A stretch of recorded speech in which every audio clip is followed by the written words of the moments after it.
Thank you so much, ladies and gentlemen, boys and girls. We have the absolute pleasure of speaking to the legendary Joe Pantoliano. Joe, can you say hi to everybody out there?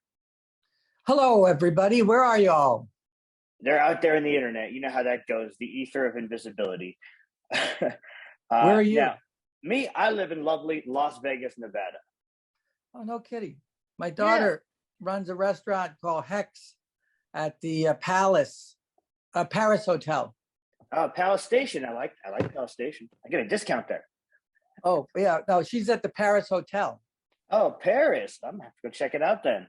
Probably sometime this week. All right. Good food. I'm gonna tell him you sent me. Yeah, ask for Melody. I will. I'll do that, and I'll check it out. What kind of food is it, Joe? You know, it's burgers, and they've got a hummus dish. What is it called? Bubble bread or balloon bread. It's a pita that they make there, so it comes in a big ball, and then it's so hot and soft. It's my favorite. Oh, I'm gonna have to check that out. That sounds delicious. Now, we are talking about this film, Hide and Seek. What can you tell the audience about this film? Well, it's a suspense whodunit with a lot of. It's like near the horror genre, but it's not really horror. Well, I don't even know how to describe it. How would you describe it? Probably a thriller. Thriller. Yeah, with slight horror elements. It's definitely got some suspense going on there. Very almost Hitchcockian. Yeah, almost. I enjoyed the film, Joe, and I wanted to tell you, it's based on a Korean film. Is that correct? Yeah, it was actually the same producers. A South Korean film that was hugely successful, and we made that movie 2 years ago, and because of COVID, it's been waiting for a wide release. But since then, the South Korean films have become incredibly cutting edge. So I'm hoping the same thing for this film. Yeah, they have, especially because one of them won the Oscar for Best Picture. That usually does help move along that country's cinematic clout, as it were. Yeah, and also Squid Game is enormously successful now. Yes, it is. Yes, that's also South Korean. I was just going to say, in the television realm, Squid Game was super successful when it launched on Netflix. Now, your director, Joel David Moore, was primarily an actor. Can you describe working with Joel and how that was? He's a good guy. He's great to work with. He's really smart, ambitious. He comes prepared. He knows what he wants. And I'm hoping it's a real success for him. Also, I really wanted to work with Jonathan, and I wasn't disappointed. He's a great guy too. He's a wonderful actor. That's true. Jonathan Rhys-Meyers is a great actor. So, but you've worked with them all. You've worked with a lot of great actors. And can you explain this experience versus some of the experiences you've had in the past? It was really cold. It was really cold, and and so most of my energy in terms of acting was to try to look like I wasn't freezing my ass off. Where did you film this thing? Was it in New York? Yeah, it was all around New York City. That'll do it. New York in the winter will do it for you. Yeah, it was even cold. It was even cold in the interior stuff. It was always friggin' cold. That's crazy. Usually the interior, they climate control it at least. That's crazy, man.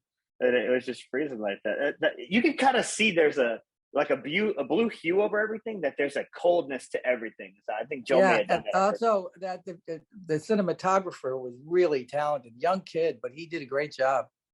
I can say, yeah, he did do a great job. And like I said, it really paints that picture of everything being really cold, except for the fire. That fire didn't look very cold. Yeah, well, I wasn't in that scene, unfortunately. I could have used the warmth. Yeah. I was gonna say, I'm sure that the actress in that scene, Sue, got her warmth there. Mm-hmm. Joe, I want to ask you a couple fun questions that I always ask anybody, especially somebody like yourself who has a very illustrious career, and you've been doing this a long time, and we appreciate that. Who are some inspirations, even at this point in your career, that you look to in your job as an actor? Well, lately, I've been getting a lot of inspiration from watching documentary filmmaking, because I'm always studying behavior and documentary film storytelling has become incredibly popular, and you can, when people are lying, if you're watching some kind of, who done it, murder reenactment, you see these people, they come clean in the end, and then it's like you never knew they were lying. So it's like the subtleties of acting are apparent for me, that I want to emulate that when I have opportunities to be truthful in that way. I don't know if that helps. No, it's perfect. I love that answer. Yeah, because normally I get specific people or individuals, but you gave me an even better and more in-depth answer, and that is that documentary filmmaking is, and I agree with you, by the way, that documentary filmmaking is really hitting it off, and there's a wide variety of it now. It used to strictly be telling stories for people who couldn't. Now it's telling stories of people who can and want and should, and being able to hear those voices. So I like your answer there. My second question is a little more difficult, but it is pretty fun.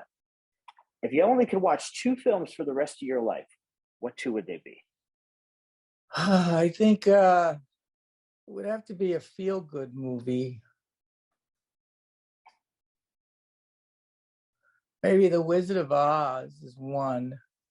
And then 8.5, Fellini's 8.5. That's a great flick. Great flick. I actually might take one of your movies on the island as for me, because it would take me my whole life to figure out what the hell's going on in Memento. Yeah. Well, the idea, I'd like it to be 8.5, because I could really learn a lot, because every time I watch it, there's something else that comes up, but also I get to learn Italian. Yeah, I was going to say that would help. You would learn quite a bit of Italian.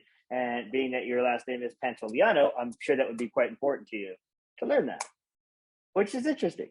I love those answers, though, because I usually get such a wide variety of answers, and to hear you speak about that was awesome. I wanted to tell you, one of my buddies wanted to make sure that I mentioned that he thought that you got screwed in Bad Boys for Life. So I had to make sure I mentioned that to you directly. Well, you tell him I put it in my deal that I had a death tax. I told Jerry Bruckheimer, I said, look, if you kill me, I want more money. But if you don't kill me, I'll do it for less. So you took the money and ran. I can't blame you there on that one. Now, I like to always ask people when they're covering some sort of project, why should people check out this movie? Oh, God. I mean, well, it's a genre piece. Jonathan's really good in it. And it's it's a new film, and I look awfully cute in a hat. You had an adorable hat on the whole time, Joe. I got to tell you, I would rock it. I'm a hat guy, as you can see. I actually bought that hat. That hat's my hat. I bought that hat in 1982 in Rome. I've had that hat a long time. That hat is slightly older than me. Mm-hmm. That is good to know, that you brought your own stuff. Not only did you bring yourself, but you brought your closet with you for this one. I think that's pretty cool. Now, yeah. I'm going to tell the audience they need to check it out, because not only are you going to be at the edge of your seat for most of it, but like he said, there's some great performances by Jonathan Rhys-Meyers. Jacinda Barrett is in there. You're giving a good performance. You're giving your all in your time there. I wanted to ask you, what was one of your favorite movies that you've ever done yourself out of your discography? The Goonies. The Goonies. Yeah, that was one of your first ones, right? Well, it was 83. I got on the scene in 77. So it was 83? No, it was 85. So I'd already done Risky Business, I think. Yeah, so it just was so much fun to work with Donner and Spielberg, and to see how Spielberg and Donner collaborated. And Spielberg was our second unit director, and it was, Donner one of the greatest guys ever to work for, because he always made it fun. Always made it fun. And years later, I realized how important that is. Maybe that's why that film has transcended its time, because it was so much fun for you guys to make it, and you can tell by watching it that you guys had a great time. Maybe that's why. Yeah, it's like up there. Over the Christmas holidays, the most bought film is The Wizard of Oz and Goonies. Yeah, and both of those, they make you feel something nice inside. There's something you can watch with your whole family, and I think that the fun that you're talking about that Donner brought to his piece, he brought to pretty much all his pieces, and I think that's why a lot of his pieces have sort of remained relevant through time. And that's a great choice for me. If I'm going to pick anything out of there, it's going to be The Matrix, because it changed my entire view of how to look at movies. I was 12 years old when that came out, and I remember seeing the movie and thinking your character was so cool, and then all of a sudden he wasn't very cool. Well, he had an offer he couldn't refuse to become a movie star, to betray the people he loved and not have any memory of doing that. That he made a bad choice. He took the red pill and he wanted to go back into the Matrix and be ignorant again. Blissfully ignorant. There's something to that. Who wouldn't take that deal? It's true. But as a kid, as 12 years old, I'm just thinking, why would he do that to Neo? Because he didn't believe Neo was the one. Yeah. He thought Morpheus, because there was a period in the script where it's revealed that Neo was like the fifth one. That there's been five. I don't know if that's still thematically in the first Matrix, but it was like he had lost confidence in Morpheus, and he was he was sold a bill of goods. He was like, fuck it. I like it. I like your explanation on that too. You've slightly redeemed your character in that movie for me. I still think your character's cool as shit. So, but honestly, Joe, when I got the opportunity to do this, that was half of it.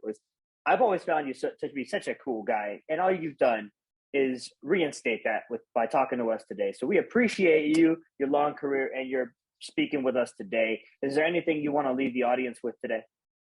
Yeah, just check out our podcast. No Kidding Me Too. I do it with my daughter Danny, and big advocates for mental health, recovery, management, and you can get that anywhere. We're doing a big talk with 4 top comedians at the Gotham in New York on this Sunday at 7 p.m., 7:30.